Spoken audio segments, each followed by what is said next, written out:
Yun po yung heart. So, endogenous depression. Yung endogenous po, ibig sabihin kahit walang pumasok from external na mga pathogens, nandun na sa katawan mismo. Nandun yung disease. Nandun na po siya. So, such patients are depressed at the start of the day, get better as the day goes on, or depending on what is happening around them. There is marked absence of joy, though they can talk a lot. They wake up early in the morning, sometimes with panic attacks, and are afraid of face the day. They feel anxious about being in new situation and feel hot or cold easily. Lack of self-confidence. So pati po yung appetite nila ay naaapektuhan, tsaka libido are often common symptoms. So yun po yung may endogenous depression. So the depression lives as the day goes on, depending on their activities and happening around them. There are symptoms of any empty upper warmer. The treatment is to bring the energy into the upper warmer. If the patient is sad and tearful, this would be a yin and yang deficient symptom in the lungs as well. So ang diagnosis po dun ay meron siyang heart yin and yang deficiency. Ibig sabihin wala po sa normal level yung kanyang yin and yang. So pag yung lung yin and yang deficiency, pwede rin pa yun, yung ating isang drawing. So basta wala po dun sa normal level. So ang treatment po natin dyan, dapat ay palakasin po yung upper warmer. Kasi yung heart and lung, siya po yung ating upper warmer. So acupoints po natin, iron 14, urinary bladder 15, P6. So, imamoksa po natin ang REN 17. So, then lung 1 and urinary bladder 13 kasi bakshu point of the lungs. So, pwede po siyang imoksa.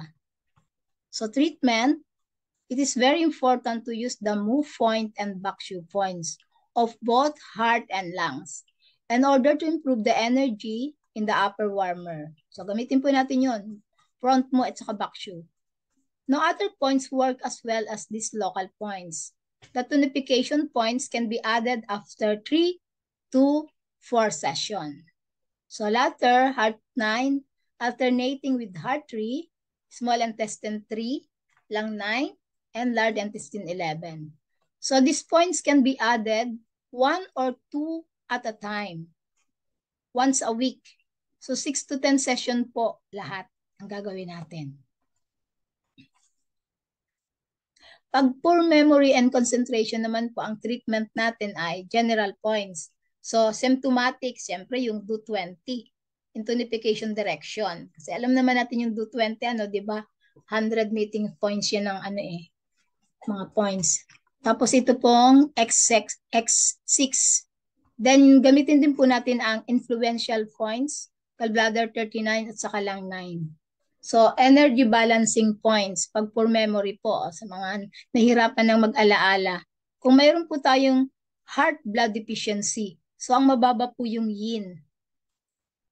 So, pwede po natin gamitin ang heart 9 and REN 14. Kidney 7, liver 3, spleen 6. Tapos, kailangan po nating may rest at saka kailangan uminom ng tubig. Yan. Poor memory and concentration. So, heart, blood, and Qi deficiency. Mas malala po ito. Yung pareho pong yin and yang ay wala sa level. So, yung treatment po ay REN 14, urinary bladder 15, bakshu point apart po yun. Then heart 9, small intestine 3, liver 3, gallbladder 43, kidney 7, spleen 10. Ito po, poor concentration. Nasa level naman yung kanyang yin. Yung yang ang wala. So, heart Qi deficiency po ito. So, acupoints po natin, heart 7, REN 14, kidney 7, liver 8. Tapos, kailangan din po siya ng magpahinga at matulog. Kasi kahit i-acupuncture natin, kung hindi nagpapahinga at di natutulog, matagal ang recovery.